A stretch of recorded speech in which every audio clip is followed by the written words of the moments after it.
સર્વે મિત્રોનું હાર્દિક સ્વાગત છે. શિવરાત્રિની પૂર્વ દિવસોની અંદર આપણે મહાભારત 360માં આજે આપણી અગાઉની એક વાર્તાના સંદર્ભમાં વાત કરવાના છીએ. આપણે જ્યારે શાંતિ પર્વમાં ભીષ્મ પિતામહ યુધિષ્ઠિરને એક વાત કહે છે કે 3 માછલીઓની વાર્તા દ્વારા એક માછલી અનાગત વિધાતા એટલે કે ભવિષ્યમાં જે બનવાનું છે એના વિશે જ્ઞાત થઈને આપણે કહીએ ને પારોઠના પગલે અગાઉથી જ એને માટેની તૈયારી આરંભી અને નિર્ણય લઈ લે છે. હજી તો ઘટના બનવાની છે એની પહેલા જ. બીજા હોય છે પ્રત્યુત્પન્નમતી છે. એટલી બુદ્ધિશાળી હોય છે કે જ્યારે કોઈ પણ ક્રાઇસિસ સર્જાય છે એટલે તરત જ પોતાની બુદ્ધિ વાપરી અને એમાંથી રસ્તો કાઢી લે છે. અને ત્રીજી છે એ માછલી દીર્ઘસૂત્રી છે. થશે, જોઈશું, હજી તો આવશે એવી દેવાશે, પડશે એવી દેવાશે, હજી ક્યાં આબ તૂટી પડ્યું છે, સૌનું થશે આપણું થશે, એ ક્યાં ચિંતા કરવાની, ધારું ધણીનું થાય છે. હવે અનેક બાના કાઢીને આવનારી ઘટનાઓ માટે ન તો એ સચિંત હોય છે અને એ તૈયાર હોય છે. એના વાર્તા દ્વારા રાજાએ પોતાનો રાજધર્મ પાળવા માટે કયા કયા ગુણો વિકસાવવા પડે તેની વાત ભીષ્મ પિતામહ યુધિષ્ઠિરને કહે છે. આવી જ કંઈક વાત જુદા સંદર્ભથી આજે આપણી સાથે હેતુભાઈ શેર કરવાના છે. આઈસબર્ગ ઇઝ મેલ્ટિંગ આ એક પુસ્તકની વાત લઈને તેઓ આપણને મહાભારતના જે શાશ્વત મૂલ્યો અને સાર તત્વો છે એની સાથે એક જોડવાનો પ્રયત્ન કરે છે. દુનિયામાં પ્રકાશિત થતા બોલાતા કેટલા બધા સત્યો, કોઈ સત્ય શાશ્વત સત્યના સાથે મેચ થતું હોય છે, કોઈ પ્રાદેશિક અથવા તો તત્કાલીન પૂરતું એ પ્રભાવી રહેતું હોય છે. મહાભારતના જે સત્યો છે એ મોટે ભાગે શાશ્વત સત્યો છે અને એ સત્યો જુદી જુદી ઘટના, જુદા જુદા સમયે, જુદી જુદી જગ્યાએ એ જ્યાં જ્યાં માનવ મન જોડાયેલું છે અને માનવ મનના પરિણામમાંથી જે કાંઈ સર્જાય છે એની સાથે નિસ્બત ધરાવે છે. એટલે હેતુભાઈને વિનંતી કરીશ કે આજે આપ એક આજના કાળની પ્રસ્તુત બુક એને તમે પછી મહાભારત સાથે એક તારણાથી જોડવા માંગો છો.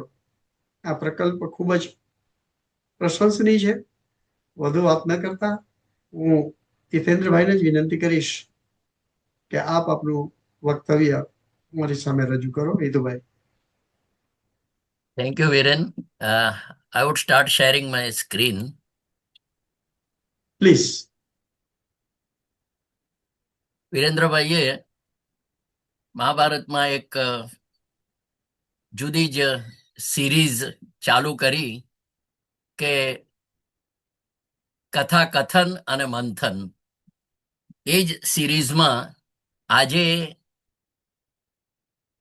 એ સિરીઝમાં થોડોક એક નવો વળાંક લાવવાને માટે મેં પ્રયત્ન કર્યો કે કથા નવી પણ શાણપણ પુરાણું, શીખ પુરાણી, એ વાતને લઈને આજે આપની સમક્ષ વાતો કરવી છે કે ઘણી બધી ચેન્જ મેનેજમેન્ટને માટેની બુક્સ બેસ્ટ સેલર તરીકે મેનેજમેન્ટમાં આવતી હોય છે. તેમાંની એક આ બુક છે કે કોઈ પણ સ્થિતિમાં બદલાવું કઈ રીતે અને સફળ કઈ રીતે થવું એના માટે જ્હોન કોટરની એક બુક છે, અવર આઈસબર્ગ ઇઝ મેલ્ટિંગ. આપણી હિમશિલા પીગળી રહી છે, આપણો આઈસબર્ગ પીગળી રહ્યો છે. ચેન્જ મેનેજમેન્ટની વાત આવે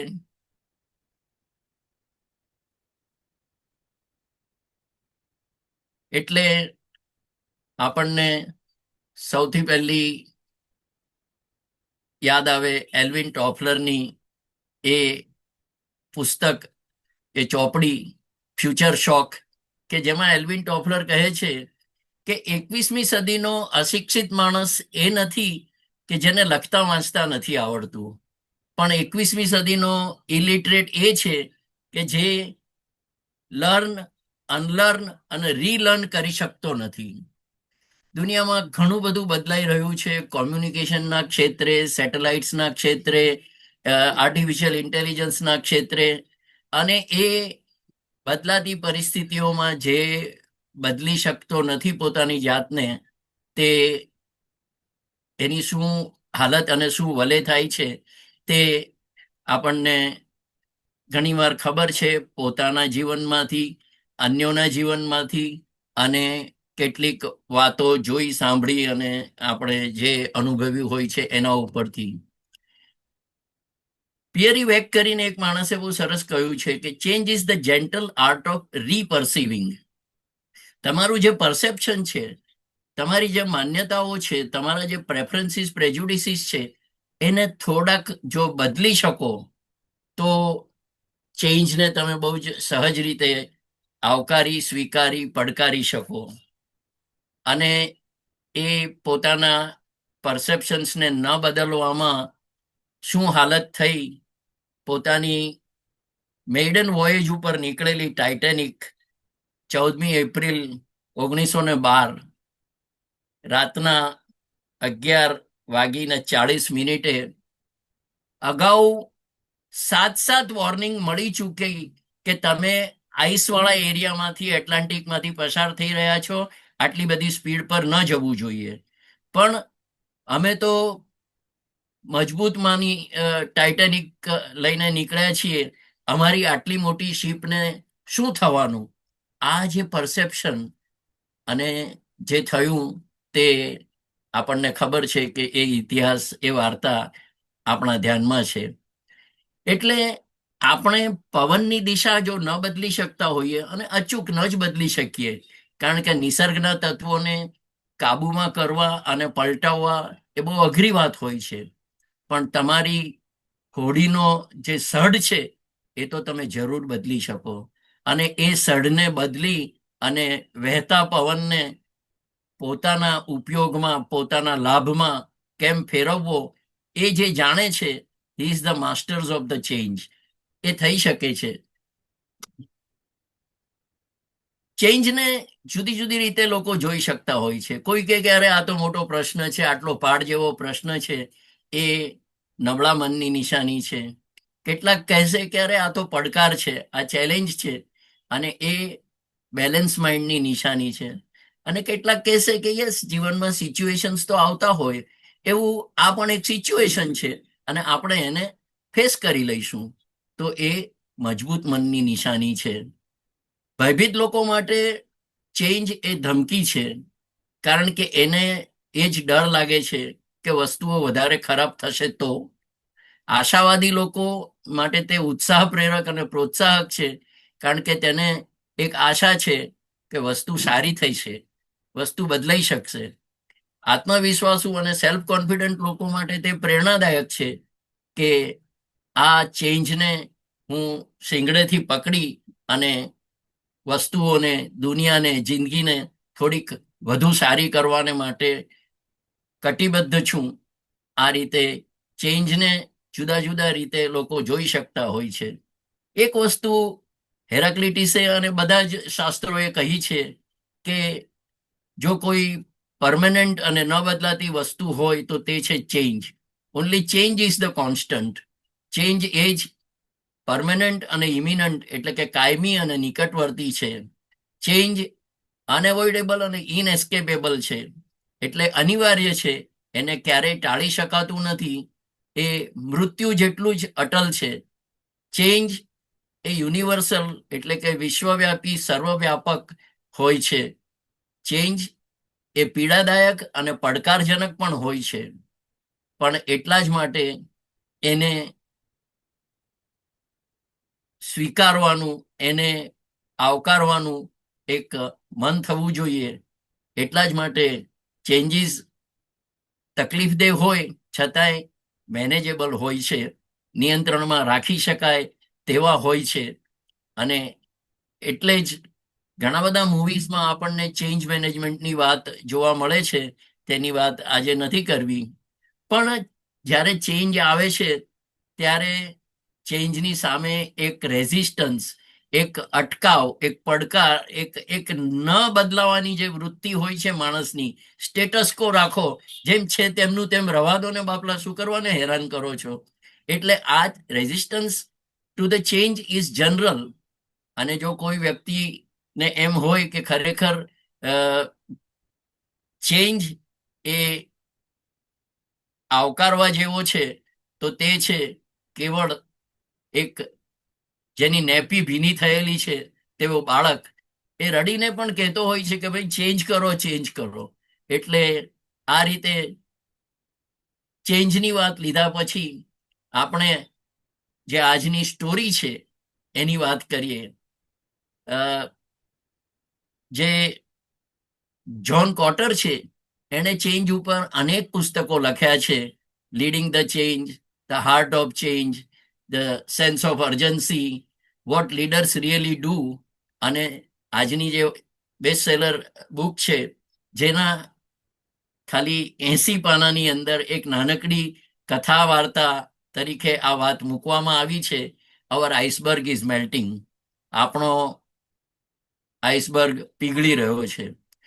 મેનેજમેન્ટને શીખવાડવાને માટે આવી અનેક ફેબલ્સ અને સ્ટોરીઝથી વાર્તાઓ કહેવાનો દોર છેલ્લા 1-2 દાયકાઓમાં ખૂબ જ સરસ રીતે ચાલ્યો.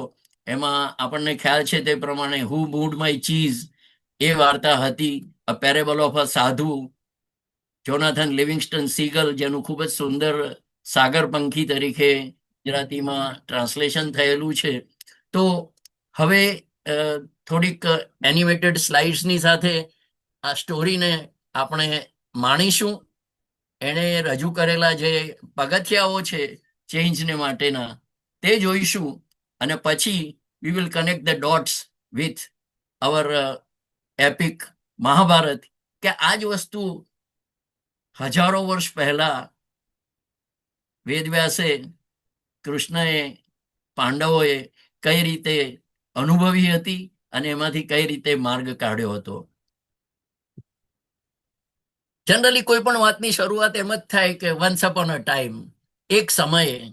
તો એક સમયે એન્ટાર્કટિકામાં સમ્રાટ પેંગ્વિન્સની એક વસાહત રહેતી હતી. તેઓ વર્ષોથી, પેઢીઓથી તેમના એક આઈસબર્ગ ઉપર રહેતા હતા. એ જ તેમનું ઘર હતું, એ જ એમનો દેશ હતો, અને એ જ એમનું સ્વર્ગ હતું. તેમને માટે એ જ સર્વસ્વ હતું, કારણ કે એમની પેઢીઓની પેઢીઓ આ આઈસબર્ગ ઉપર જન્મી, મોટી થઈ અને ગુજરાન ચલાવતી હતી. આ પેંગ્વિન્સમાં એક ફ્રેડ નામનું પેંગ્વિન હતો. ફ્રેડ ખૂબ સારો પતિ, સારો પિતા અને મધ્યમ સ્તરનો કર્મચારી હતો. He was a middle level manager. પરંતુ ફ્રેડ એક સારો ઓબ્ઝર્વર હતો.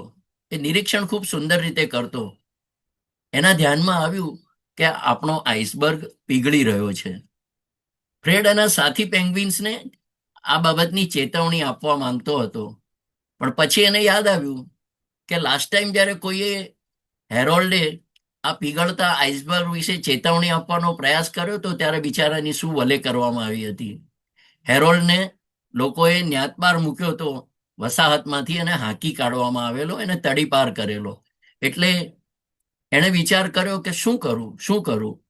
પછી એણે નિર્ણય કર્યો કે એક લીડરશિપની કાઉન્સિલ જે છે આપણામાં, એમાંથી 10 પેંગ્વિન જે બોસીસ છે એમાંથી એક એલિસ નામની પેંગ્વિનને મળવાનું એણે નક્કી કર્યું. એલિસની પાસે ગયો. શરૂઆતમાં તો એલિસને એમ લાગ્યું કે ફ્રેડને કોઈક વૈયક્તિક ક્રાઇસિસ હશે, પણ પછી એણે ફ્રેડની વાત સાંભળી અને ફ્રેડને તેણે હિમશિલા ઉપર સૌથી વધારે પ્રોબ્લેમેટિક જે જગ્યા છે ત્યાં લઈ જવા માટે વિનંતી કરી. ફ્રેડ અને એલિસ હિમશિલાની આસપાસ તર્યા. ફ્રેડે તિરાડો, નહેરો અને ગુફાઓ તરફ ધ્યાન દોર્યું, જે પહેલા એ તિરાડો ત્યાં નહોતી. ગુફાઓ પાણીથી ભરેલી હતી. ઉનાળા માટે પાણી સારું છે, પણ જ્યારે શિયાળો આવે અને પાણી થીજી જાય અને પછી બરફ પોતાનું કદ વિસ્તારે, ત્યારે આસપાસની હિમશિલાઓને તોડી નાખે. અને આઈસબર્ગ ઉપર રહેનારાઓ માટે આ કંઈ સારી વાત ન કહેવાય. એટલે એલિસ લીડરશિપ કાઉન્સિલના અન્ય પેંગ્વિન્સને કહેવા માટે સંમત તો થઈ. તેમાંના મોટાભાગના લોકો તો આશ્ચર્ય પામ્યા કે આને વળી વૈયક્તિક શું કટોકટી આવી કે અમને બધાને એપ્રોચ કરે છે. પણ વાસ્તવમાં એ લોકો સૌ પોતપોતાના જનપ્રતિનિધિ અને બોસીસ હોય એટલે પોતાની કોન્સ્ટિટ્યુઅન્સીમાં પોતાની પ્રજાના જે કંઈ નાના મોટા પ્રશ્નો હોય એ જ સોલ્વ કરવામાં પડ્યા હતા. એમની જ ફરિયાદો સાંભળવામાં અને એનો નિકાલ કરવામાં એ લોકો વ્યસ્ત હતા. પણ અંતે એ લોકોએ ફ્રેડને મળવા અને એની વાત સાંભળવાને માટેની મંજૂરી બતાવી. ફ્રેડે પોતાનું પ્રેઝન્ટેશન આપવા માટે એમ નક્કી કર્યું કે હિમશિલાનું એક મોડલ બનાવીશ અને પછી બધાને મીટિંગમાં હું એ વસ્તુ રજૂ કરી અને સમજાવીશ. જેમ જેમ ફ્રેડે કાઉન્સિલના સભ્યોને આવનારી આપત્તિ વિશે કહ્યું ત્યારે એક નોનો કરીને જે હોય ને, દરેક સમાજમાં, દરેક ઓર્ગેનાઇઝેશનમાં, દરેક કમિટીમાં એક નકાર ભણવાવાળા મિસ્ટર નોનો કરીને પેંગ્વિન હોય જ. એ સિવાયના બધા જ મોડલની પાસે ગયા, વધુ નજીકથી જોયું અને એણે જે ડેમોન્સ્ટ્રેશન અને પોતાની પીચ આપી એના ઉપરથી બધા થોડાક ડર્યા, થોડા ચૂપ થઈ ગયા. પણ પેંગ્વિન નોનો તો એક જ વાતનું રટણ કર્યા કરતો હતો કે પીગળવું એ કંઈ નવી વાત નથી, એનાથી કંઈ ચિંતા કરવાની ના હોય, આવું તો દર વર્ષે થતું જ હોય છે, પણ આટલા વર્ષો કશું થયું છે? આ રીતે મિસ્ટર નોનોએ જે વાતને હલકામાં લીધી એવી જ વાત બધા ઘણા ઓર્ગેનાઇઝેશન્સમાં પણ થતી હોય છે. અને એ નોનોના જે ક્વાડ્રન્ટ્સ હોય એ કાં તો તમારા લોકો અથવા તમારું કલ્ચર હોય. આપણી પાસે તો આટલા પૈસા જ નથી આ પ્રોજેક્ટને માટે કરીને રિસોર્સિસની ટંચાઈ હોય, કાં તો આપણી સિસ્ટમમાં ને આપણા પ્રોસેસમાં આ બેસતું નથી એમ કહીને એ વાત ઉડાવી દેવામાં આવતી હોય, કાં તો આપણી પાસે આ ટેકનોલોજી તો સર કરવા માટેના હમણાં કોઈ સ્કિલ્સ અને રિસોર્સિસ, મેન પાવર અને સ્કિલ પાવર નથી. આવા અનેક કારણોથી નોનોની વાત થયા જ કરતું હોય છે. નોનો અને એના સાથીદારોએ ફ્રેડના જે આપત્તિજનક વિચારો હતા એને ખોટા છે એમ સાબિત કરવાનું ચાલુ રાખ્યું. પણ ફ્રેડે જે એલિસને કન્વિન્સ કરી હતી તે એલિસે ખૂબ જોરદાર રીતે પૂછ્યું કે એવા માતા પિતા વિશે વિચારો કે જેમણે પોતાના બાળકો ગુમાવ્યા હશે ભવિષ્યમાં. કલ્પના કરો કે એ લોકો તમારી પાસે આવીને પૂછશે કે આવું કેવી રીતે થયું, તમે લોકો શું કરતા હતા, તમને કેમ આનો અંદાજ ન આવ્યો?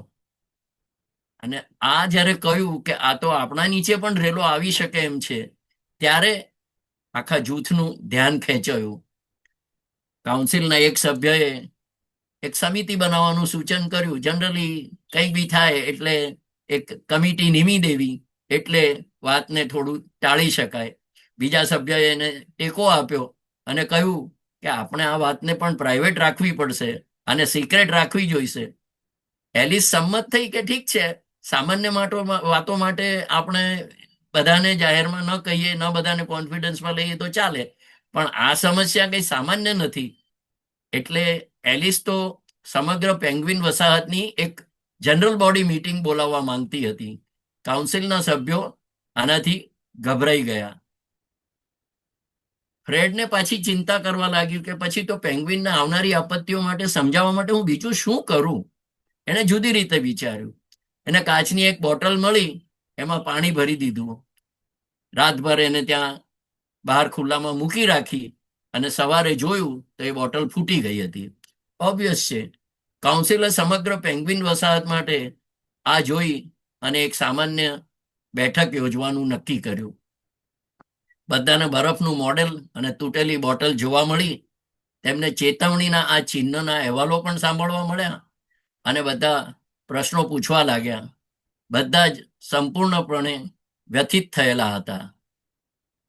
અને લેખક કહે છે કે સફળ પરિવર્તનનું આ પહેલું પગથિયું પૂરું થયું કે કોમ્પ્લેસન્સી, આત્મતુષ્ટિ, સંતુષ્ટિ ઘટાડો અને તાકીદ વધારો, increase the need of emergency. તમે રિડ્યુસ કોમ્પ્લેસન્સી કરો અને અર્જન્સી, તાત્કાલિકતાની જે જરૂરિયાત છે એને વધારો, આ બદલ માટેનું પહેલું પગથિયું છે. આ ધ્યાનમાં રાખશું આપણે 8 પગથિયા, જેને આપણે મહાભારત સાથે કનેક્ટ કરવા છે. વાર્તા આગળ ચાલી. એ લોકોએ કમિટીમાં કોને કોને લીધા, તો કે લુઈસ જે મુખ્ય પેંગ્વિન હતો, જે આદરણીય હતો, ઓલવેઝ રેડી ટુ લિસન, અનુભવી હતો, જ્ઞાની છે, થોડોક ક્લાસિકલ અને રૂઢિચુસ્ત પણ છે, પણ સહેલાઈથી ડરી જાય એવો તો નથી જ, અને તેથી જ તો કદાચ એ મુખિયા છે, માનનીય છે. અને એટલા માટે એણે સમસ્યા હલ કરવાને માટે એક જનરલ બોડીમાંથી પસંદ કરી અને એક ટીમ બનાવવાનું નક્કી કર્યું. અને એ ટીમમાં જુદી જુદી પ્રકૃતિના, જુદી જુદી અનુભવના લોકોને એમાં સામેલ કર્યા. આ વાત આપણને પણ આપણા રોજબરોજના, આપણા સંગઠનોના, આપણા સ્કૂલ કોલેજના પરિસરોમાં, આપણા જ્ઞાતિ મંડળોમાં, આપણા કોર્પોરેટ્સમાં, નોકરી ધંધાના જગ્યાએ આ જ વસ્તુઓ જોવા મળતી હોય છે કે જુદી જુદી પ્રકારના લોકો કઈ રીતે મળતા હોય છે.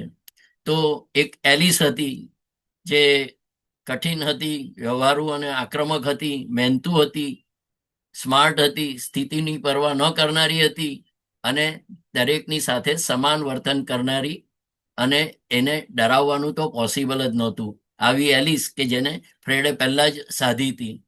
બીજો ફ્રેડ જુનિયર એક હતો, જે જિજ્ઞાસુ હતો, સચેત, ખૂબ જ સર્જનાત્મક, ઠંડા દિમાગવાળો, પણ ઉત્સાહી, અને એની ચાંચ બહુ સરસ હતી. બીજો એક મિત્ર કરીને પેંગ્વિન હતો, જે છોકરા જેવો સુંદર, શાંત, બહુ ખાસ મહત્વાકાંક્ષી નહીં, પણ ટ્રસ્ટવર્ધી, લોકપ્રિય, અને વાત કરવામાં ખૂબ જ ડિસન્ટ અને સુંદર, પણ બૌદ્ધિક રીતે બહુ હેવી વેઇટ ન ગણાય એવો એક મિત્ર હતો. માઇક કરીને એક બીજો હતો, જે બીજા મુખ્ય પેંગ્વિન હતા. પહેલા મુખ્ય પેંગ્વિન લુઈસની જોડે સેકન્ડ બેસ્ટ જે હોય તે હતા માઇક, જે સમજદાર હતા, અનુભવી હતા, ધૈર્યવાન હતા, રૂઢિચુસ્ત હતા, માનનીય હતા, અને એ પણ બૌદ્ધિક રીતે બહુ હેવી વેઇટ ન ગણાય એવા એ માઇક પણ એ ટીમમાં સામેલ થયા. બીજા પ્રોફેસરોને એ લોકોએ સાથે લીધા, જે લોકો લોજિકલ હતા અને ઇન્ડિપેન્ડન્ટ હતા, સારી રીતે ભણેલા ગણેલા હતા, જિજ્ઞાસુ હતા, પણ બહુ એ લોકો સામાજિક રીતે હળવા ભળવામાં માને નહીં એવી પ્રકૃતિના હતા. અને કેટલાક હીરોઝ ઓફ ધ ડે, એટલે જે વેલ્યુએબલ આસિસ્ટન્ટ્સ જે હતા, કિન્ડરગાર્ટનના શિક્ષકો, સ્કાઉટ્સ, આયોજકો, આ બધા આપણા હીરોઝ હતા. આ રીતની આખી એક સંઘ અને ટીમ ઊભી થઈ, અને એ ટીમે નક્કી કર્યું કે ચલો આપણે પણ સર્વે કરવા જઈએ, જોઈએ. ટીમ લંચને માટે બહાર ગઈ, પણ પહેલી મિટિંગમાં જેમ થાય એ પ્રમાણે બધાએ સ્ક્વિડ માછલીનો શિકાર કર્યો, અને જીવન, પ્રેમ, આશા, સપના ઇત્યાદિના વિશે વાતો કરી. અને ત્યાં લેખક કહે છે કે સફળ પરિવર્તનના બીજા પગલામાં એ લોકો આગળ વધ્યા હતા કે જરૂરી ફેરફારો કરવા માટે એક ટીમ બનાવવી. Pull together a team to guide the needed change. આવનાર પરિસ્થિતિને બદલવા માટેની, મેનેજ કરવા માટેની એક ટીમ ઊભી કરો.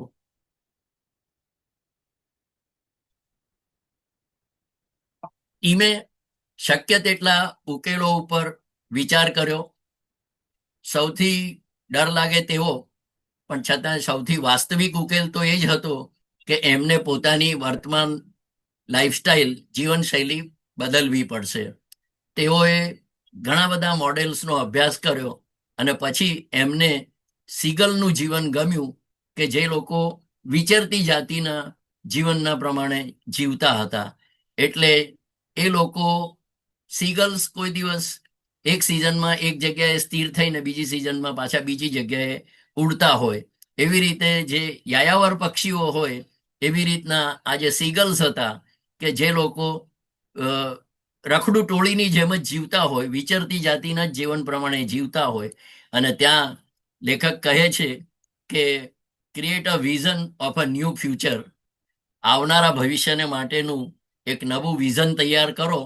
આ નવી દ્રષ્ટિ, નવું વિઝન એ તમારા સફળ ચેન્જ મેનેજમેન્ટનું ત્રીજું પગથિયું છે. લુઈઝ એટલે કે મુખ્ય પેંગ્વિને બીજા દિવસે બીજી સામાન્ય સભા બોલાવી. તેણે સીગલના જીવન અને તેથી આવતી સ્વતંત્રતા વિશે વાત કરી. સીગલ કઈ રીતે જીવે છે, કઈ રીતે પોતાની જગ્યાઓ બદલે છે, આ પક્ષીઓ કેવી રીતના પોતાની ફ્રીડમ સાચવી અને તકલીફોની અંદર પણ પોતાની લાઈફ ટકાવી રાખે છે. આવું એક જોરદાર ભાષણ એને આપ્યું, પણ ભીડને કંઈ બહુ ગમ્યું હોય એવું લાગ્યું નહીં. કેટલાક શંકાસ્પદ હતા, કેટલાક મૂંઝવણમાં હતા અને કેટલાક મિસ્ટર નોનો જેવા આ મૂર્ખાઈની જ વિરુદ્ધમાં હતા. એલિસે નક્કી કર્યું કે એણે અને એના સાથી પેંગ્વિનોએ આ આવનારા વિનાશ અને નવા આશાવાન ભવિષ્યની વાતો સતત યાદ કરવી અને કરાવવી જરૂરી થઈ પડશે. અને તે જ આ ચોથું પગથિયું છે સફળ પરિવર્તનનું, કે કોમ્યુનિકેટ ધ ન્યૂ વિઝન. તમે નવી વિઝન તમારા સુધી મર્યાદિત ન રાખતા નવા દ્રષ્ટિકોણનો પ્રચાર કરો, દરેકની પાસે પહોંચાવો અને એનો સંવાદ કરો. તમારી નવી વિઝન શું છે એ તમારું ડ્રીમ તમે જ્યાં સુધી બીજાની આંખોમાં નથી આંચતા ત્યાં સુધી પરિવર્તન ડાઉન ટુ અર્થ એકદમ નીચેના લેવલ સુધી પર્કોલેટ થઈ શકતું નથી. આ સંદેશ વ્યવહારની ઝુંબેશે કામ કર્યું. નવા ભવિષ્યને માટે ઉત્સાહ વધ્યો. ઘણા સ્વયંસેવકોએ સ્વૈચ્છિક રીતે સ્કાઉટ બનવાનું શરૂ કર્યું. નવા ઘરને માટે એક નવો આઈસબર્ગ શોધવાને માટે બધાએ તૈયારી દેખાડી, પણ ઘણા બધા વિરોધીઓ અને અન્ય અવરોધોથી તેઓ પણ થોડા નિરાશ તો થાય જ ને. અને એ હકીકતથી પણ ખરા કે જે સ્કાઉટ્સ મિશનમાં બહાર જશે તે લોકો પોતાની જાત માટે રોજની રોજ માછલીઓ કઈ રીતે પકડી શકશે. એટલે એ લોકોને સાચવવા માટે પણ સમાજે વધારાની માછલીઓની જરૂર પડશે. અને પેંગ્વિન્સમાં એક એવો રિવાજ અથવા તો એક એવી પદ્ધત હોય છે કે નોબડી શેર્સ એનીબડીઝ ફૂડ. પોતાની માછલીઓ કોઈ બીજાને જનરલી શેર કરતું નથી, પણ જે લોકો સામાજિક કામને માટે જવાના છે એમને પણ સાચવવાના તો ખરા જ. તો એનું શું કરશું, આ પણ એક પ્રેક્ટિકલ ડિફિકલ્ટી તો હતી જ. એટલે પેંગ્વિન નેતાઓ થોડા ઓર ક્રિએટિવ થયા. એમણે શાળાના શિક્ષકો અને નવા ઘરની જરૂરિયાત વિશે વાતો કરી અને હીરોઝને માટે નવું ઘર અને ઘર વખરીની જરૂરિયાત વિશે પણ વાતો કરી. અને તેથી શિક્ષકોએ આ જરૂરિયાતને ઓળખી અને એમના વિદ્યાર્થીઓમાં ઉત્સાહ જગાડ્યો. વિદ્યાર્થીઓએ હીરોઝનું સન્માન કરવાનો એક વિચાર ઊભો કર્યો અને લગભગ દરેકને તેમાં સામેલ થવા જેવું લાગ્યું. પેંગ્વિન સ્કાઉટ્સ તેમના મિશન ઉપર નીકળ્યા. કોમ્યુનિકેશન જ્યારે શેર થયું ત્યાર પછી દરેકને એમાં ભાગીદારી, સાझेदारी લઈ જોવી જોઈએ એવું લાગવા માંડ્યું. એ જ દરેકને સફળતાને માટેનું પાંચમું પગથિયું, કે મેક એવરીબડી ફીલ એમ્પાવર્ડ. હું પણ કંઈક કોન્ટ્રીબ્યુટ કરું છું, કરી શકું છું. આ દરેકને સશક્ત હોવાનો, એમ્પાવર્ડ હોવાનો જે અનુભવ કરાવવો, કે સરકાર કરશે તો થશે એમ નહીં, હું શું કરીશ, વોટ વુડ આઈ બી કોન્ટ્રીબ્યુટિંગ. આ વસ્તુ જ્યારે ઊભી થાય ત્યારે સક્સેસફુલ ચેન્જને માટેનું તમે પાંચમું પગલું ભરી ચૂક્યા છો તેમ લેખક કહે છે. આ દરમિયાન આઈસબર્ગ ઉપર ઘરે પાછા આવનારા પેંગ્વિન માટે હીરોઝનું સન્માન, ટ્રિબ્યુટ ટુ ધ હીરોઝની યોજના એ લોકોએ બનાવી. અને હીરોઝ ડે, પેંગ્વિન્સ જ્યારે પાછા આવતા હોય બધા નવું ઘર શોધીને, ત્યારે એમાં રેફેલ, પ્રદર્શન, સંગીત, આનંદ બજાર આ બધાને માટેનો એક એ લોકોએ મેળો ઊભો કર્યો. અને એમાં એન્ટ્રી ફી રાખી કે પુખ્ત વયના જે લોકો છે, એડલ્ટ લોકો છે, એ લોકોએ 2 માછલીઓ આપવાની. થોડા પેરેન્ટ્સ જરા ડાઉટફુલ હતા, પણ બચ્ચાઓના ઉત્સાહની આગળ એમનું કંઈ બહુ ચાલ્યું નહીં. એમના દબાણમાં એ લોકોએ પણ હીરોઝ ડેમાં, ટ્રિબ્યુટ ટુ ધ હીરોઝમાં, હીરોઝનું સન્માનનો ઉજવણીના મેળામાં ભાગ લેવાનું નક્કી કર્યું. અને એ મેળો જ્યારે સ્કાઉટ્સ બધા નવું ઘર શોધીને પાછા આવવાના હતા તે દિવસે જ એમનું સન્માન કરવાનો, એ લોકોનું વીર પૂજન કરવાનો નિર્ણય કર્યો. અને એ રીતે એ લોકોએ આ આનંદ મેળાનું પ્રદર્શન કર્યું. બધા સ્કાઉટ્સ પાછા ફર્યા બધાએ ઉજવણી કરી. ઓફકોર્સ મિસ્ટર નોનો તો એમાં ભાગ ન જ લે, આ ઓબ્વિયસ છે. એટલે લેખક કહે છે કે ટૂંકા ગાળાની જીત જે થઈ હોય એને સેલિબ્રેટ કરો. Create a short term win and celebrate it. એ જે તમે એક તબક્કે પણ જો પહોંચ્યા અને કંઈક તમે પોઝિટિવ કરી શક્યા છો એનો આનંદ માણો અને એ આનંદને વહેંચો. એટલે this is the 6th step for successful change. ઉત્સાહ અને આશા વધતી ગઈ. વધુ પેંગ્વિન્સ સ્વેચ્છાએ મદદ કરવા માટે આગળ આવ્યા. ટૂંકા ગાળાનો હેતુ તો સર કરવા એક નવો આઈસબર્ગ મળી જ રહ્યો હતો અને પછી થઈ મહાન યાત્રા, ધ મૂવ. આપણે મહાયાત્રાની મૂવ જે શરૂ થઈ ત્યાર પછી રસ્તામાં, હવે આ યાત્રા આપણને કદાચ મથુરાથી દ્વારકાની કે હસ્તિનાપુરથી ઇન્દ્રપ્રસ્થની જે એક્ઝોડસ થઈ હશે, જે નવું નગર નિર્માણ થયું હશે તેની પણ યાદ અપાવે. પણ તે વાત આપણે પછી કોરિલેટ કરીએ. ઓફકોર્સ રસ્તામાં ધ ન્યૂ લાઈફના પહેલા થોડાક મહિના દરમિયાન મુશ્કેલીઓ આવી, પણ બહુ મોટું કશું ખરાબ ન થયું, એ જ બહુ મોટી વાત હતી. બીજા વર્ષે પેંગ્વિનોએ રહેવાને માટે વધુ સારો આઈસબર્ગ મેળવ્યો અને તેઓ આગળ વધ્યા. આ રીતે 7મું પગથિયું છે કે હાર ન માનો અને આગળ વધતા રહો. Don't late up. જતું ન કરો. જે તમારી વિઝન છે એને સ્ટીક ટુ રહો અને એ પ્રમાણે તમારી જીત સેલિબ્રેટ કરી અને તમારી વિઝનને વળગેલા રહો. આજે પણ પેંગ્વિન વસાહત વિચરતી જાતિની જેમ ભટકતી રહે છે. મુખ્ય પેંગ્વિન લુઈસ, જે હવે દાદા થઈ ગયા છે, એ ઘણીવાર પેંગ્વિન બાળકોને વસાહત દ્વારા લેવામાં આવતા ચોક્કસ પગલાઓ જોતા સમજાવતા જોવા મળે છે. અને એને જ લેખક કહે છે કે સક્સેસફુલ ચેન્જને માટેનું આ ફાઇનલ પગથિયું છે કે ક્રિએટ અ ન્યૂ કલ્ચર. એક નવી સંસ્કૃતિને બનાવો, અપનાવો અને એને સ્થિર કરો. આ નવી સંસ્કૃતિ અપનાવવામાં અને સ્થિર કરવામાં જે જૂની પરંપરાઓ છે, હઠીલી અને તોડવી મુશ્કેલ એવી જે રૂઢિઓ છે, એના પડછાયાઓને તમારા ચેન્જીસની ઉપર પડવા ન દો. એ તમને ઓવરશેડો કરે, તમને નિરાશ કરે, હતાશ કરે, એનાથી બચતા રહો અને એ નવું જે કલ્ચર છે એને સ્થિર કરતા રહો.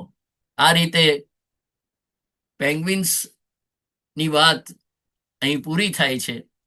આપણે પણ જો થોડુંક અંતર્મનથી વિચાર કરીએ, આત્મચિંતન કરીએ, તો આપણને પણ લાગે કે આપણે કયા પેંગ્વિનની સાથે જોડાયેલા છીએ, અથવા તો આપણી આજુબાજુમાં જે કોઈ લોકો છે, જે કોઈ કાર્યકર્તાઓ છે, એ કયા પેંગ્વિનની યાદ અપાવે છે, એની વાત પણ આપણે વિચારી શકીએ.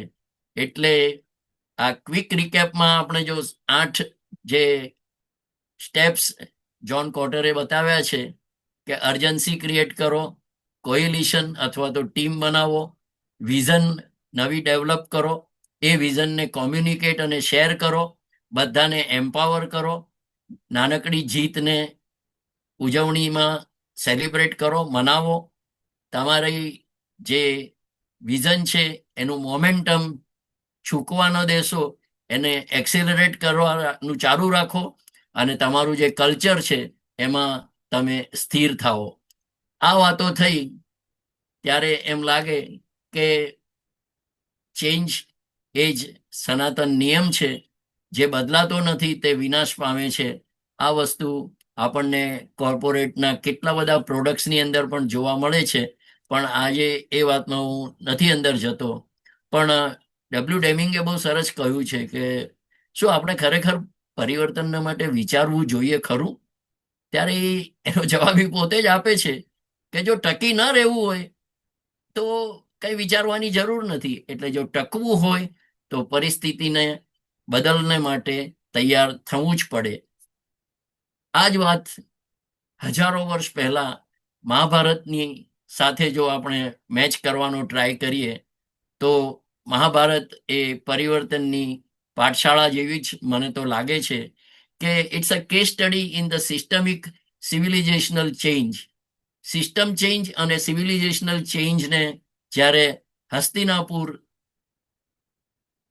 એ સ્વીકારી નથી શક્યું, ત્યારે એની અંદર જે મોરલ, પોલિટિકલ અને વારસાઈ જે સડો પેઠો છે, જે બહારથી બધું સમૂહસૂત્રું લાગે છે પણ અંદરથી જે ક્રેક થઈ ચૂક્યું છે, અંદરથી જે ઉધઈ લાગી છે, એ બહારની સ્ટેબિલિટી પણ અંદરથી નૈતિક ડીકે અને જે લૂણો લાગ્યો કહીએ તે આપણને જોવા મળે છે. કારણ કે પાંડવોને ઇનજસ્ટિસ, અન્યાય કરવો એ જાણે નોર્મલાઇઝ થઈ ગયું છે. વિદુર, ભીષ્મ, દ્રોણ જેવાના જે સલાહ છે, સૂચનો છે, શાણપણ છે, એને ડિસેન્ટ ગણીને, એને વિરોધનો સૂર ગણી અને દબાવી દેવાની પદ્ધત શરૂ થઈ ચૂકી છે અને લીડરશિપને નૈતિક રીતે લકવો મારી ગયો છે. ધૃતરાષ્ટ્ર હોય, ભીષ્મ હોય, એ લોકોનો એથિકલ પેરાલિસિસ એ અર્લી વોર્નિંગ્સને જ્યારે નકારે છે, અવગણે છે, કારણ કે દુર્યોધન પ્રેરિત ઈર્ષ્યા, લાક્ષાગૃહની આગ,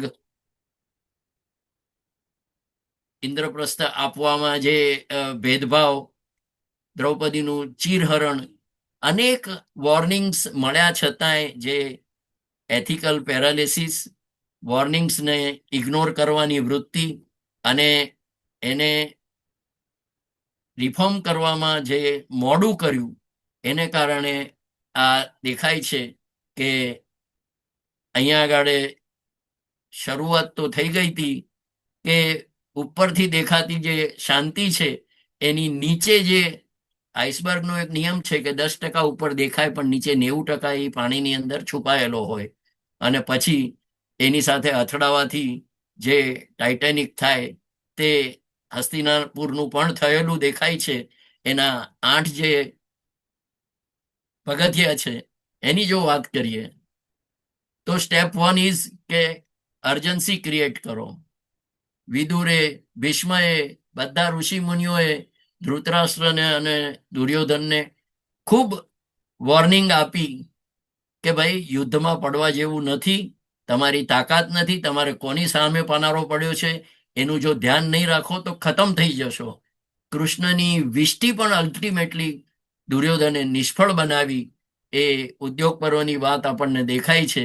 અને ત્યારે એમાંથી લેસન મળે છે કે અર્જન્સી ક્રિએટ તો કરી ઋષિઓએ, કૃષ્ણએ, બધાએ સલાહ આપી, પણ એ અર્જન્સીને જ્યારે તમે ઇગ્નોર કરો છો ત્યારે તમે તમારા પોતાના આત્મવિનાશને તરફ જ દોરી જતા હો છો તમારી જાતને.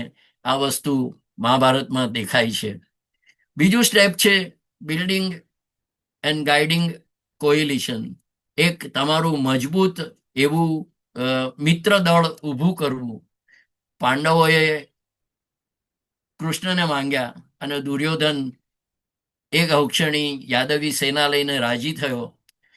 પાંડવોએ બીજા પણ એલાઇડ રાજાઓની જોડે તરતો તરત દ્રુપદ અને વિરાટની સલાહથી બધાની સાથે મૈત્રી કરી અને આખી ધર્મની વાત કરી. એ લોકોએ બ્લડ રિલેશનની દુહાઈ ના આપી, પણ ધર્મ બેઝડ પોતે જે પ્રિન્સિપલ શેર કરે છે એવા રાજાઓને નૈતિકતાના મૂલ્યો ઉપર ભેગા કર્યા. એટલે તમારી નૈતિક મૂલ્યો, વેલ્યુઝ અને વિશ્વસનીયતા તમારી હાયરાર્કી અથવા તો તમારી જેને કહીએ કે લોહીની સગાઈ કરતા બહુ વધારે મોટી છે. એટલે તમે જ્યારે ધર્મના નામે એક તમારું મિત્ર દળ ઊભું કરો છો, ભલે તે 7 અવક્ષણી જ થયું હોય 11ની સામે, પણ છતાંય એ યતો ધર્મસ્ તતો જય, એ વાત અહીંયા આગળ ફરી એકવાર ગુંજતી કરે છે કે તમારી મિત્ર ટીમ કેટલી એક જૂટ થઈને ઊભી રહી છે એ દેખાય છે. અને ગીતાના પહેલા અધ્યાયમાં પણ શંખ ધ્વનિ કરવાની જે સિક્વન્સ છે, કૌરવ પક્ષે કમાન્ડર ઇન ચીફ ભીષ્મ પહેલો શંખ ફૂંકે છે, પણ આ બાજુ ધૃષ્ટદ્યુમ્નનો વારો 8મો આવે છે. એ બી કમાન્ડર ઇન ચીફ છે પાંડવોનો, પણ જે કશું જ નથી એવા સારથી કૃષ્ણ પહેલો શંખ ફૂંકે છે, પછી બધા પાંડવો, અને પછી ધૃષ્ટદ્યુમ્ન જે સેનાનો મુખ્ય છે એ શંખ ફૂંકે છે. અને ત્યારે એને કોઈ ઈગોનો પ્રોબ્લેમ નડતો નથી. આ રીતે જે એકજૂટી હોય છે એ એકજૂટી બહુ મોટી વાત છે. અને એ તમારું ગાઈડિંગ કોઇલિશન, એ બીજું પગથિયું પાંડવોએ બહુ સારી રીતે સર કર્યું છે. અને તેથી આગળ જઈને ત્રીજા પગથિયામાં જે કહે છે કે ફોર્મ અ સ્ટ્રેટેજિક વિઝન. તમારી જે વાતો છે, તમારી નવી દ્રષ્ટિ દેખાડો. એટલે તમારું યુદ્ધ એ કૃષ્ણએ અને પાંડવોએ બહુ જ સારી રીતે પ્રસ્થાપિત કર્યું કે અમારું યુદ્ધ અમને થયેલા અન્યાયનો બદલો લેવા માટે નથી, પણ આ એક ધર્મયુદ્ધ છે.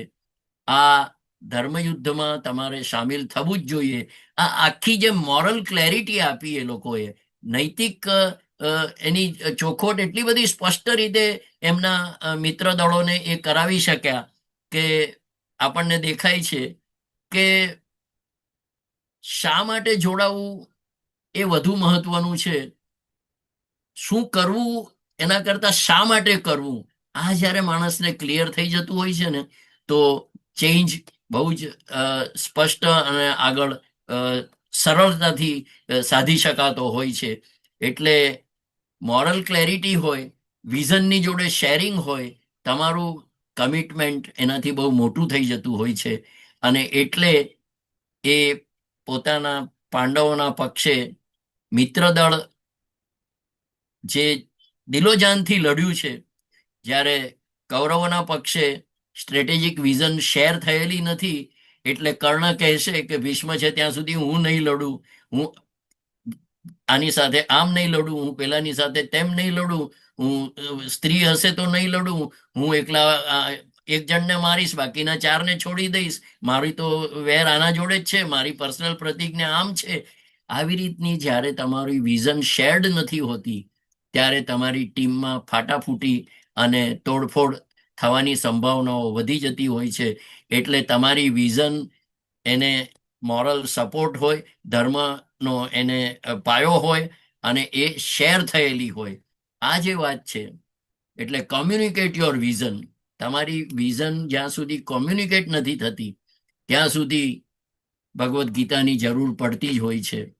એટલે હું લડવા તો આવ્યો છું, પણ શા માટે લડવાનો છું એની દુવિધા રણમાં પહોંચીને પણ જો અર્જુનને થતી હોય, તો કૃષ્ણએ રાજમહેલમાં નહીં પણ રણ મેદાનમાં પણ ભગવદ્ ગીતાના સિદ્ધાંતો સમજાવવા પડતા હોય છે. એટલે અને એની જ ખરી મજા છે કે જ્યારે તમારી ટીમ કે તમારો ટીમ મેમ્બર કે તમારો ટીમનો બેસ્ટ પ્લેયર જ્યારે સૌથી વધારે ડરેલો હોય, ત્યારે એને એની વિઝનનું સ્પષ્ટ દર્શન કરાવડાવી શકો તમે, જે અર્જુનને ભગવાન શ્રી કૃષ્ણએ કરાવડાવ્યું ભગવદ્ ગીતા દ્વારા. એને જે જરૂર પડી તે NLP અથવા તો ન્યુરો લિંગ્વિસ્ટિક પ્રોગ્રામિંગની જુદી જુદી ભાષાઓ વાપરીને, તું અનાર્ય જેવી શું વાત કરે છે, તું તો સાવ નામર્દ છે, આવી વાતથી લઈને સ્વર્ગ પ્રાપ્ત થશે અથવા જીવીશ તો પૃથ્વીને ભોગવીશ, તે વાતથી લઈ અને પછી વિશ્વરૂપને માટે પોતાની સંમતિ આપવી, આ જુદી જુદી પ્રોગ્રામિંગ અને જુદી જુદી લેંગ્વેજ અને જુદી જુદી ટ્રીટમેન્ટ દ્વારા એનો બેસ્ટ મેનને, એના બેસ્ટ વોરિયરને કઈ રીતે ક્લેરિટી ઓફ વિઝન આપી છે, કઈ રીતે એ વિઝન કોમ્યુનિકેટ કરી છે, એ એમાંથી શીખવાનું છે. એટલે અને યુદ્ધના 18 દિવસો દરમિયાન કૃષ્ણનું કાઉન્સેલિંગ જે છે, એ યુદ્ધ પતે પછી રોજ રાતના એમની છાવણીઓમાં જે રીતની વાતો છે, એ જો આપણે યુદ્ધના કાંડના જે પર્વો છે, એ યુદ્ધના પર્વો વાંચીએ તો આપણને ખબર પડે કે 18 દિવસ બીજા દિવસને માટે કેવી રીતની વાત કરવાની છે, કઈ રીતે સ્ટ્રેટેજી ઘડવાની છે, તે વસ્તુ કૃષ્ણ અને બાકીના પાંચેય પાંડવો મળી ધૃષ્ટદ્યુમ્ન દ્રૌપદી બધા મળીને કઈ રીતે નક્કી કરતા હતા એ વસ્તુ આમાં દેખાય છે કે તમારી વિઝન સ્પષ્ટ થાય એના માટે 100 વાર વાત કરવી પડે તો 100 વાર વાત કરો. જે ભાષામાં જ વાત કરવી હોય તે ભાષામાં વાત કરો. આપણી ભાષામાં, સૌરાષ્ટ્રી ભાષામાં કહીએ તો જે આંધણે મગ ચડતા હોય તે કરો, પણ તમારા બેસ્ટમેનને પાછો ન પડવા દો, ઢીલો ન પડવા દો. Communicate your vision, that is most important. અને પછી 5મું સ્ટેપ છે એમ્પાવર. તમારી ટીમને તમે સશક્ત કરો. અર્જુનનો જે પેરાલિસિસ હતો, જે મેન્ટલ બ્લોક હતો, જે ઇન્ટરનલ ઇનર્શિયા, એને કશું ન કરવાની ને સંન્યાસી થઈ જવાની જે વાતો કરતો હતો, એને જે ડીલ કર્યું છે ને, અને એને કૃષ્ણએ ડીલ કરીને એના જે માનસિક બ્લોકેડ છે, સાયકોલોજીકલ બેરિયર્સ બધી રિમૂવ કરી છે. અને સાથે સાથે જ્યારે વનમાં હતા ત્યારે એ લોકોને નવરા બેસવા નથી દીધા. જુદા જુદા દૈવી શસ્ત્રો અસ્ત્રો ભેગા કરવાના, એલાયન્સીસને માટે પ્રયત્ન કરવાનો, એમનું મોરલ ટકી રહે એના માટેના પ્રયત્નો કરવાના આ વન પર્વમાં અને ભીષ્મ પર્વમાં આપણને દેખાય છે કે એ લોકોને એમ્પાવર કર્યા છે. અગ્નિ પાસેથી આ શસ્ત્ર લઈ આવ, વરુણ પાસેથી આ લઈ આવ, ઇન્દ્ર પાસેથી આ લઈ આવ, શિવજી પાસેથી પાશુપતાસ્ત્ર લઈ આવ, અને યુ શાર્પન યોર સો. તમારા શસ્ત્રોની, તમારી તલવારની ધાર કાઢતા જ રહો. આ જે શીખવાડ્યું છે એ એમ્પાવર કરવાની જે એક્શન છે એ કૃષ્ણને અને બીજા દ્રૌપદી અને કુંતીના સંવાદોમાં આપણને દેખાય છે કે કઈ રીતે પાંડવોને એ લોકોએ સશક્ત કર્યા છે. અને ત્યાર પછીની જે વાતો છે, 6થા સ્ટેપમાં આવે છે કે નાનકડી પણ જે તમારી જીત હોય એને સેલિબ્રેટ કરો. 10 દિવસના હાહાકાર પછી પણ જ્યારે 10મા દિવસે ભીષ્મ પિતામહ પડ્યા છે ત્યારે એનો આનંદ પણ મનાવ્યો છે એ લોકોએ. અભિમન્યુના શહીદી પછી બદલો લેવા માટે જયદ્રથને જે દિવસે બીજે દિવસે સાંજના ખતમ કર્યો છે. આની જે આનંદ અને એક સંતોષની લાગણી છે કે તમારી ટીમને એ નાનકડી જીતને માટે, ઓફકોર્સ એ કઈ નાનકડી જીતો નથી હોતી, એ બહુ મોટી જીત હતી, પણ સંપૂર્ણ વિજયથી હજી તમે દૂર છો. એ રીતે તમારી નાનકડી જીત, તમારી જે વિઝન છે, તમારી વિઝનની તમારી જે માન્યતા અને તમારો એની ઉપરનો જે વિશ્વાસ છે એને દ્રઢીભૂત કરતી હોય છે. આ વસ્તુ મહાભારતના આપણા આ યુદ્ધના પ્રસંગોમાંથી અને નાનકડી જીતના પ્રસંગોમાંથી દેખાય છે. 7મો પ્રશ્ન અને પગથિયું આવે છે કે સસ્ટેન યોર એક્સિલરેશન. કોમ્પ્લેસન્સી એટલે કે એક સંતુષ્ટિની લાગણી કે ચલો બહુ હવે તો થઈ ગયું, આપણે તો જીતી ગયા, હવે કોઈ પ્રોબ્લેમ નથી, મેજર વિક્ટરી તો થઈ ગઈ, હવે થોડા રિલેક્સ થઈએ તો ચાલે. ના, એ ન ચાલે.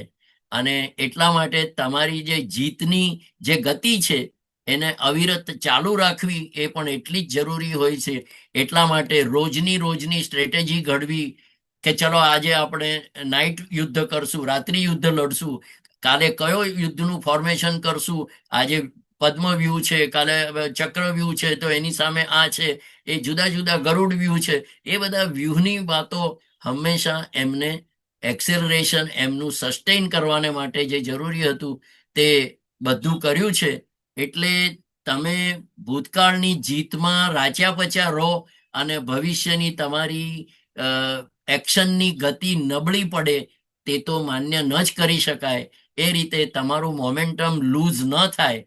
અને 18મી રાત્રે જે રિલેક્સ થયા અને એને કારણે દ્રૌપદીના 5 પુત્રો અને ધૃષ્ટદ્યુમ્નની જે રીતે અશ્વત્થામાએ કતલ કરી, એ અધરવાઇઝ જો જાગતા રહ્યા હોત તો બચી શક્યું હોત.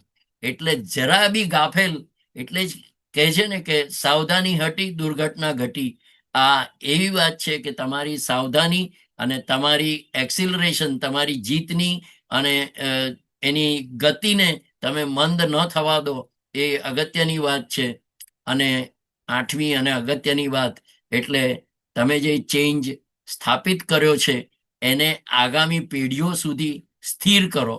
અને એ યુધિષ્ઠિરના રાજ્યાભિષેક અને ત્યાર પછીના ધર્મરાજ્યની સંસ્થાપના અને એમના અશ્વમેઘ યજ્ઞ સુધીથી એ વસ્તુઓ દેખાય છે કે તમે જે ધ્યેયો જે મૂલ્યો જે ધર્મ નીતિ ન્યાયને માટે લડ્યા એ મૂલ્યોને સ્થાપિત કરી અને જનજીવન સુધી પહોંચાડવાને માટેના જે પ્રયત્નો કરવાના હોય, એટલે કે તમારા ધર્મને ઇન્સ્ટિટ્યુશનલાઇઝ કરવાનો હોય, એને એક જેને કહે કે સંસ્થાગત અને તમારી એક હેબિટ અને જીવન શૈલી બનાવી દેવાની હોય, a new norms should become your lifestyle.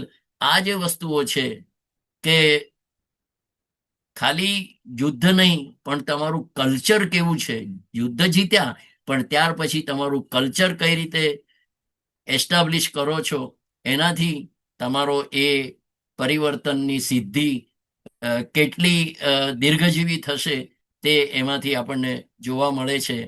એટલે આ આઈસબર્ગ ઇઝ મેલ્ટિંગના 8 પગથિયા અને મહાભારતની આ નાનકડી બધી જોઈનિંગ ધ ડોટ્સની વાતો કર્યા પછી એટલું લાગે અને દેખાય છે કે કોઈ પણ સિસ્ટમ અથવા તો સભ્યતા સમૂળગી કોલેપ્સ થતા પહેલા પીગળવાના ઇન્ડિકેશન્સ અને વોર્નિંગ્સ આપતી જ હોય છે.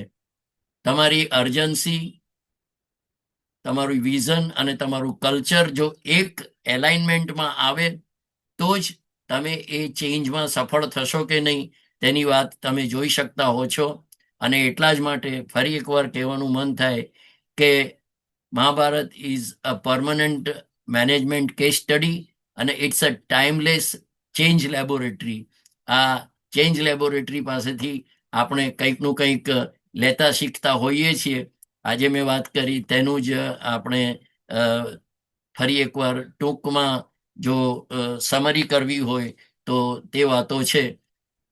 એ રીતે ચેન્જીસ ઓફકોર્સ દુઃખદાયક અને થોડાક રેઝિસ્ટ થવાવાળા હોય છે, પણ સાથે સાથે એ રિવોર્ડ આપનારા અને રીઇન્ફોર્સ કરનારા પણ હોય છે.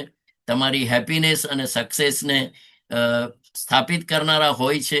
એટલે એટલું જ કહીને પૂરું કરીશ કે ચેન્જથી ભાગો નહીં, ચેન્જને, પરિવર્તનને પ્રત્યુત્તર આપો, પરિવર્તનને એમ્બ્રેસ કરો. તમે એને ગળે લગાવો અને એમાંથી માર્ગ કાઢી અને પરમેનન્ટ કલ્ચરને માટે તમારી જાતને, તમારી સોસાયટીને સ્થાપિત કરો. Thank you so much. I and my presentation here. બધા મિત્રોનો પ્રતિભાવનું સ્વાગત છે.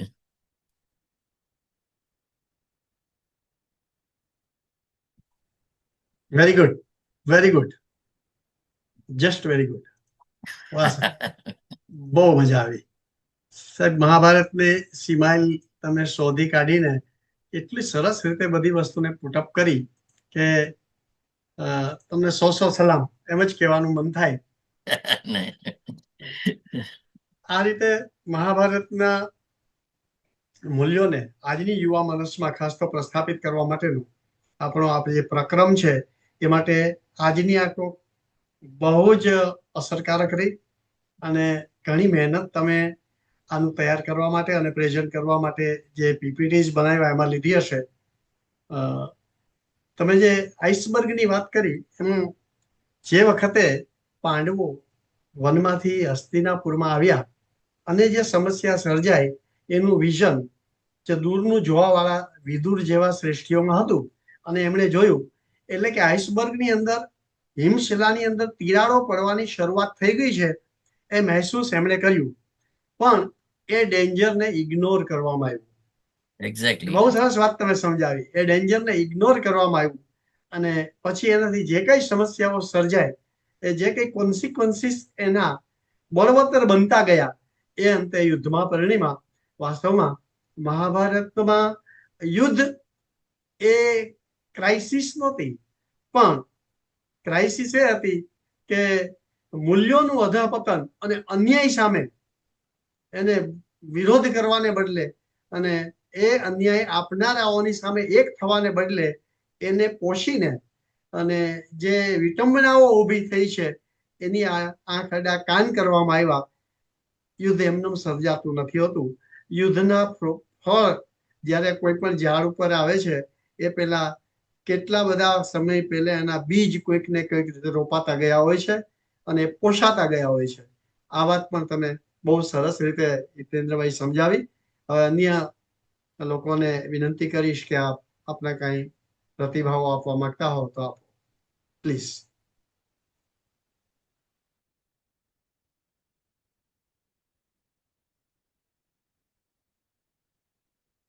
અનમ્યુટ થઈ અને પોતે વાત કરશે.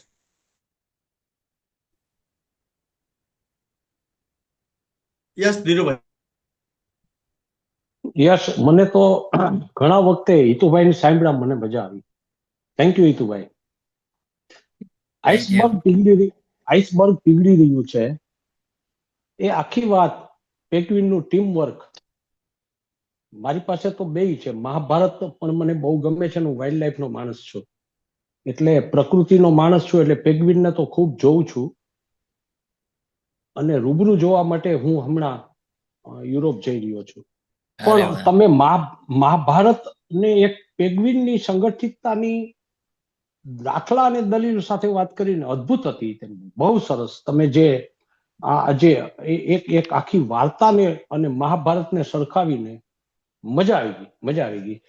કૃષ્ણના પાત્રને તમે જે રીતે ઉપસાવી શકો છો, મહાભારતના એક લીજન્ડ લીડર, છેલ્લે સુધી કોઈ હતાશ થાય, અર્જુનને હતાશ જ ન થવા દીધા. હતાશ થયા ત્યારે એને છેલ્લે વિરાટ સ્વરૂપ બતાવીને અદ્ભુત. કૃષ્ણનું આ દ્રશ્ય તો મને બહુ ગમે છે.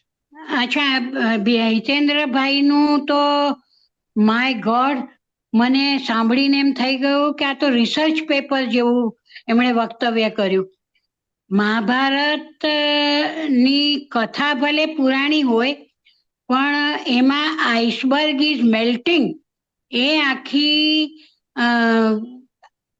જેને એમ કહેવાય ને કે ખૂબ જ પ્રખ્યાત અને એવી નાનકડી લઘુ નવલને એમણે જે રીતે મહાભારત જોડે સાંકળી અને જે પરિવર્તન અને સફળતા એ બંનેનો શું એકબીજા જોડે સંબંધ છે અને એ ન જળવાય તો ટાઇટાનિક થી માંડી અને પાંડવો એટલે આપણા મહાભારતમાં પાંડવો અને કૌરવો વચ્ચેના યુદ્ધ દરમિયાન પણ જે મુશ્કેલીઓ આવી એ જે એમણે સંકલન કર્યું ને, ધેટ વોઝ માર્વેલસ. બહુ જ ખરેખર વિદવત્તાપૂર્ણ, અને આ તો રિસર્ચ પેપર જેવું હતું. એટલે એમની મહેનતને તો દાદ દેવી પડે, સો સલામ કરવી પડે. બધા જ વક્તાઓ આવી રીતે ખૂબ મહેનત કરીને આપણે બધા ઘણું પામી શકીએ એવી શુભેચ્છા વ્યક્ત કરું છું. નમસ્કાર. થેન્ક યુ બેન, થેન્ક યુ સો મચ. પણ ઘણો સમય પણ થયો છે અને તમે મોટા ભાગની વસ્તુઓ આવરી લીધી છે કે મહાભારતની સમગ્ર પુસ્તકને અને તમે જે પુસ્તક લીધું એ બેને સાંકળીને 2-3 મુદ્દાઓ બંનેમાં કોમન તમે કહ્યા. તમારી ક્રાઇસિસ ઇઝ ઇનેવિટેબલ. કોઈ પણ ક્રાઇસિસને આપણે દૂર નથી કરી શકતા. એ હંમેશા આવવા માટે જ સર્જાયા છે. એટલે એ ક્રાઇસિસ આવવાના જ છે એવું સમજી અને જીવનની શરૂઆત કરનાર કૃષ્ણ આપણને બધાને ગમે. જન્મતા વેત જ ક્રાઇસિસથી શરૂ કરનાર આ મહા અવતારે મૃત્યુ સુધી આવા ક્રાઇસિસને હંમેશા સ્વીકાર કર્યો, એને પડકાર ગણી અને એને ઝેલ્યો. એને ડિનાયલ ન કર્યું, એના સામે આંખાડા કાન ન કર્યા. ક્રાઇસિસનું સ્વાગત કર્યું અને એ ક્રાઇસિસને નિપટાવવા માટેની જે કઈ સ્ટ્રેટેજી હોય એ સ્ટ્રેટેજી પોતાના લેવલથી એને પ્રયોજી અને એ ક્રાઇસિસને મહાત કર્યા. આ બંનેમાં એક ઘણી વખત આપણે ક્રાઇસિસનો સ્વીકાર કરતા નથી શાહમુગી વૃત્તિને કારણે. એટલે એ કોઈ પણ ક્રાઇસિસનો અસ્વીકાર એ પતનને લંબાવે છે, પતનને દૂર નથી કરતું. પતન તો થવાનું જ છે, પણ થોડો સમય એને લંબાવવામાં એનો અસ્વીકાર કરીએ છીએ. પણ એ ક્રાઇસિસને જો સ્વીકાર કરીને જ જો એની સ્ટ્રેટેજી ઘડી અને એના પ્રત્યે પ્રતિભાવ આપવામાં આવે કે પ્રતિક્રિયા આપવામાં આવે તો એ ક્રાઇસિસ એ એક જીવનમાં એક ઉપર આવવા માટેનું પગથિયું બની રહે છે. અને આ માટે જરૂર હોય છે નેતૃત્વમાં કેટલીક નૈતિક હિંમત. નેતૃત્વમાં વિઝન અને એક્શન આ એટલા જ મહત્વના છે. એ આ વાત ઉપરથી સમજાયું. અને જે પણ કઈ ક્રાઇસિસ કે જે પણ ચેન્જ કે જે પરિવર્તન છે એ કોઈક વેલ્યુ આધારિત, આપણી ભાષામાં કહીએ મહાભારતની ભાષામાં તો એ ધર્મમૂલક હોવો જોઈએ. દરેક પરિવર્તન કે દરેક ચેન્જ એ હંમેશા વિકાસગામી જ હોય છે એવું નથી હોતું, પરંતુ એ જો ધર્મમૂલક હોય કે જેમાં સમષ્ટિનો વિચાર હોય, શાશ્વતતાનો વિચાર હોય અને ચિરંતન મૂલ્યો વિશેનો વિચાર હોય તો એ પરિવર્તન અવશ્ય વ્યક્તિગત કે સમષ્ટિગત વિકાસમાં પરિણમે છે અને સરવાળે એક સંસ્કૃતિ નિર્માણ કરતી હોય છે. ખૂબ ખૂબ આભાર હિતુભાઈ. આપે વિષય વસ્તુ સારી લીધી. વિષય વસ્તુને મહાભારત સાથે સાંકળવાની જે આપની ખૂબી છે અને કુને છે એ પણ સરસ કહેવાય.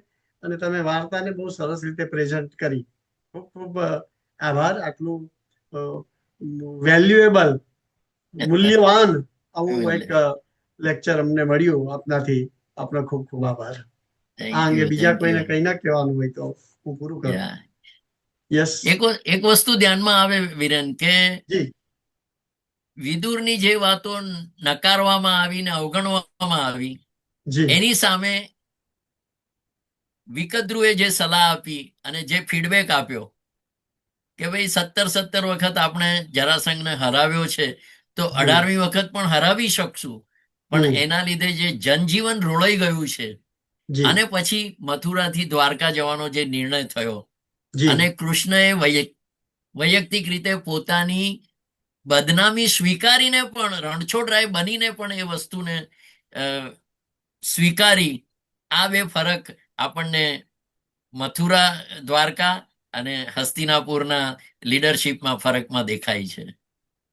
અને નાની નાની જીતને સેલિબ્રેટ કરવાની આપે જે વાત કરી એ Yes. પછી નરકાસુર હોય કે નાના નાના યુદ્ધો હોય કે પછી જરાસંધને મારવાની વાત હોય, આવા નાના નાના યુદ્ધોને સેલિબ્રેટ કરી અને પાંડવોના જુસ્સાને એકદમ બળવત્તર બનાવવાની કુને જે શ્રી કૃષ્ણએ આપેલી છે તે Yes. પણ આ બુકના પેલામાંથી પ્રતિબિંબિત થાય છે. Yes. જી કે રાજસુ યજ્ઞ કરવો હોય તો પહેલા આ બધાને ખતમ કરીને આવો. જી જી આ બધી નાની નાની જીતો લઈને પછી ધર્મ સ્થાપનાની વાત કરો. જી જી yeah wonderful. Thank you so much. મને આ બાને ખૂબ અભ્યાસનું અવસર મળતો રહે છે. Thank you.